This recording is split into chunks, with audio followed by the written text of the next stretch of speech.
할렐루야, 반갑습니다. 오늘은 7월 25일 날마다 주께로 큐티집 72페이지입니다. 성경 본문은 시편 68편 19절로 35절 말씀입니다. 이 말씀을 가지고 하나님의 구원 역사를 찬양하라 라는 제목으로 잠시 은혜를 나누겠습니다. 사랑하는 성도 여러분, 이 시편 68편은 다윗이 기록한 시로서 인도자를 따라 부르는 노래라고 되어 있습니다. 저는 이 본문을 읽다가 날마다 우리의 짐을 지시는 주라는 구절에 마음이 한참 머물렀습니다. 어린 시절이 생각났기 때문입니다. 저희 어린 시절은 산에 가서 나무를 해다가 불을 뗐습니다. 어느 날은 산에 가서 나무를 한 짐 했는데 그 나뭇다발이 너무 커서 머리에 이고 올 수가 없었습니다. 그래서 그 나무를 산에 그대로 둔 채 아빠를 불렀는데 아빠가 지게를 지고 와서 그 나무 짐을 지고 가셨습니다. 그 나무 짐을 지고 가는 아빠 뒤에서 즐겁게 쫄랑쫄랑 따라갔던 그 기억이 생각났기 때문입니다. 사랑하는 성도 여러분, 누구나 인생은 짐을 지고 있습니다. 그것이 때로는 죄의 짐일 수도 있고 물질적인, 경제적인 짐일 수도 있습니다. 안타깝지만 가족이 짐인 경우도 있지요. 또는 죄의 짐이 너무나 무거워서 사망에 이르는 경우도 종종 보게 됩니다. 누구나 짐을 벗고자 하지만 그 짐이 쉽게 벗어나지지 않아서 고통 가운데 있는 것을 또한 보게 됩니다. 그런데 오늘 본문 속에는 우리의 짐을 날마다 대신 져주시는 분이 계십니다. 첫 번째로 우리를 사망에서 벗어나게 하실 분은 누구일까요? 20절입니다. 하나님은 우리에게 구원의 하나님이시라. 사망에서 벗어남은 주 여호와로 말미암거니와. 이렇게 말씀합니다. 사망에서 벗어남은 주 여호와로 말미암았다라고요. 우리 인간에게 있어서 가장 해결하기 어려운 문제는 죽음의 문제이지요. 그런데 여호와 하나님께서 이 사망에서 벗어나도록 죽음의 문제를 해결하신다는 것입니다. 우리의 노력이나 애씀이 아니라 바로 여호와 하나님의 능력으로요. 19절을 보면 날마다 우리의 짐을 지시는 주, 곧 우리의 구원이신 하나님 이렇게 말씀합니다. 또 20절에 보면 하나님은 우리에게 구원의 하나님이시라. 우리의 구원이신 하나님이 반복되어 있습니다. 구원이라는 말을 다른 말로 표현하면 건져내다라고 바꿀 수 있습니다. 이스라엘 백성들은 무거운 짐을 지고 사망의 두려움에 갇혀 있었음을 볼 수 있게 됩니다. 그 무섭고 무거운 짐은 무엇이었을까요? 시편 68편 1절로 2절을 표준어 성경으로 보면 이렇게 되어 있습니다.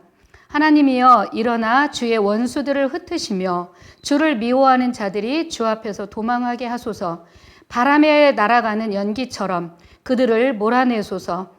초가 불에 녹는 것처럼 악인들이 하나님 앞에서 망하게 하소서라고 기록되어 있습니다.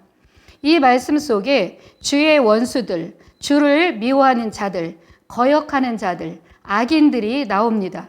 이런 사람들은 바로 이스라엘 나라 백성들을 틈나는 대로 공격하고 괴롭혔던 이웃나라를 지칭하는 것입니다. 이런 대적들의 공격과 위협이 이스라엘 백성들에게 무거운 짐이었던 것을 알 수 있지요. 우리도 마찬가지입니다. 우리의 이웃나라인 북한이 잊을만 하면 한 번씩 미사일을 쏘아대고 우리를 압박하고 있지요. 또 코로나가 우리의 삶을 위협합니다. 주변의 시선이 우리 그리스도인들의 삶을 어렵게 하고 위축되게 합니다. 또 나라의 크고 작은 정책들이 우리를 억압함으로 그것이 많은 성도들의 큰 짐인 것을 알 수 있습니다. 이렇게 이스라엘 백성들도 큰 짐이었던 원수들의 압박을 두려워하다가 깨달았습니다. 그 원수 대적들로부터 자신들을 구원하시고 건져내실 분이 주 능력의 하나님이시라는 것을 확신하며 알게 되었던 것이지요. 두 번째로 들어가 봅니다. 여호와가 성소에 행차하시는 광경을 어떻게 표현하고 있을까요? 24절로 25절 말씀입니다. 하나님이여 그들이 주께서 행차하심을 보았으니 곧 나의 하나님 나의 왕이 성소로 행차하는 것이라. 소고치는 처녀들 중에서 노래 부르는 자들은 앞서고 악기를 연주하는 자들은 뒤따르나이다. 24절에 보니 나의 왕, 나의 하나님이 성소로 행차하신다고 말씀하고 있습니다. 당신의 백성들을 위해서 친히 행차하시는 것이지요. 왕의 앞에는 노래하는 자들이 있고 뒤에는 악기를 연주하는 악사들이 뒤따르고 그 뒤에는 백성의 고관들이 지파별로 줄지어서 따르는 모습을 볼 수 있습니다. 왕 대신 하나님께서 당신의 백성들을 보호하시고 원수들을 물리치기 위해 친히 앞장서서 나가시는 모습입니다. 어디로 가십니까? 바로 성소입니다. 이 성소는 오늘날의 교회이며 예수를 믿는 성도들입니다. 이 말씀을 통해 우리가 확신할 수 있는 것은 하나님께서 친히 행차하셔서 당신의 백성들을 지키셨듯이 오늘의 교회들을 지키시고 승리케 하실 것이며 움직이는 교회인 당신의 백성들, 곧 성도들을 지키시고 승리케 하실 것을 확신합니다. 그래서 다윗은 자신들을 지키신 하나님을 송축하라고 백성들을 독려하고 있는데 우리 역시도 힘껏 하나님을 송축해야 할 이유인 것입니다. 세 번째입니다. 이스라엘이 하나님으로 인해서 승리를 거두었을 때 어떤 현상이 나타났을까요? 29절 말씀입니다. 예루살렘에 있는 주의전을 위하여 왕들이 주께 예물을 드리리이다. 주의전을 위하여 왕들이 주께 예물을 드린다라고 말씀하고 있습니다. 이 말씀은 전쟁에서 패한 이웃나라 왕들이 이스라엘 백성에게 조공을 바치게 될 것이라는 말씀입니다. 그런데 조공을 어디에 바칠까요? 바로 하나님의 성소가 있는 예루살렘입니다. 그곳에 조공을 바치게 될 것이라는 이 약속은 속히 이루어져서 다윗의 아들인 솔로몬 시대에 응답되었던 것을 볼 수 있습니다. 솔로몬이 썼던 시 시편 72편 10절에 보면 다시스와 섬들의 왕들이 조공을 바치며 스바와 시바 왕들이 예물을 드릴 것이라 라고 말씀하고 있습니다.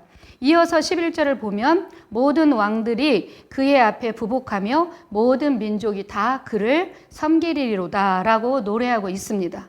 승리를 노래하고 있는 것이죠. 네 번째입니다.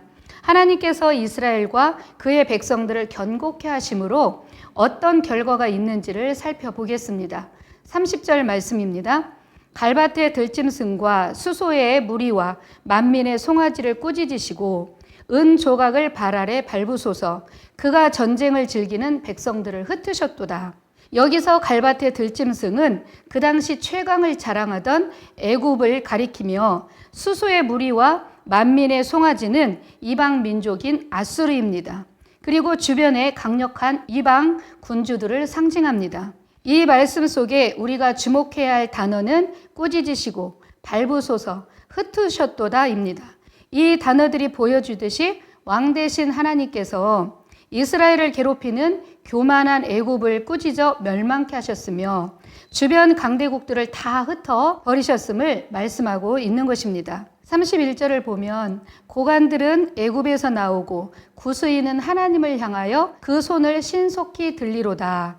여기서 고관들이 애굽에서 나오고 구스인이 하나님을 향하여 신속히 손을 든다는 말씀은 하나님을 모르는 이방 나라인 애굽과 구스가 이스라엘 나라를 향해서 도움의 손길을 요청할 것을 말씀하고 있는 내용입니다.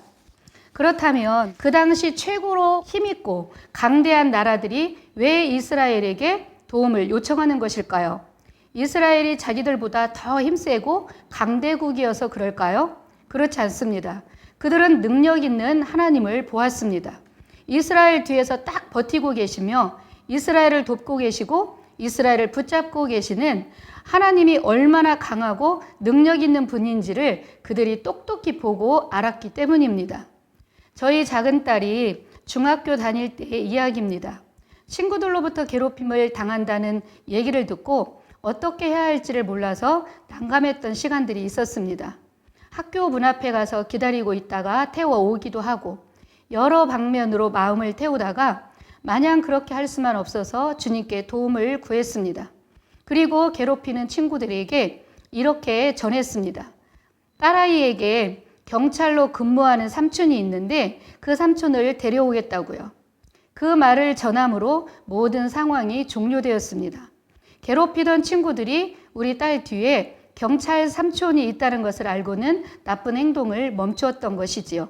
그렇게 일단락되어서 얼마나 감사했는지 모릅니다. 삶의 적용으로 들어가 보겠습니다. 사랑하는 성도 여러분, 날마다 우리에게 주어지는 크고 작은 삶의 문제들을 하나님께 전적으로 맡기고 계십니까? 인간적인 방법으로 해결했을 때와 하나님께 맡기고 주신 지혜로 행동했을 때 어떻게 달랐는지 경험이 있으시지요? 우리가 주님께 문제를 맡기지 못하고 내가 먼저 뛰어다니는 이유는 무엇일까요? 하나님을 신뢰하지 못해서입니다. 겉으로 말은 안 하지만 그동안 살면서 축적된 내 경험, 내 생각이 더 옳다는 믿음이 있기 때문 아닐까요? 그렇다고 문제가 생겼을 때 아무것도 하지 말고 주님만 바라보고 있으라는 것은 아닙니다. 하나님께 기도하며 도움을 구하라는 것이지요. 그래야 문제가 해결되었을 때 하나님께서 그것을 이루셨다는 걸 알고 하나님께 영광을 돌리고 감사할 수 있는 것입니다. 또 그 체험을 통해서 신앙이 한 단계 성장하는 것이죠. 그렇지 않으면 내가 잘해서 그 문제를 해결한 것처럼 내가 영광을 받게 되고 교만해질 수 있는 것입니다. 사랑하는 성도 여러분, 하나님께서 왜 죽음으로부터 우리를 구원하셨으며 죄악으로부터 왜 우리를 건져내셨을까요? 바로 우리와 교제하고 우리로부터 찬양을 받으시기 위해서입니다. 요즘은 찬양하기조차 어려운 형편이지만 오늘은 우리를 구원하신 하나님께 많은 찬양을 올렸으면 좋겠습니다. 마지막으로 찬송가 283장 나 속죄함 받은 후 가사를 읽어드리고 말씀을 마치고자 합니다. 나 속죄함을 받은 후 한없는 기쁨을 다 헤아릴 수 없어서 늘 찬송합니다. 나 속죄받은 후, 나 속죄받은 후 주를 찬미하겠네. 나 속죄받은 후 주의 이름 찬미하겠네. 아멘.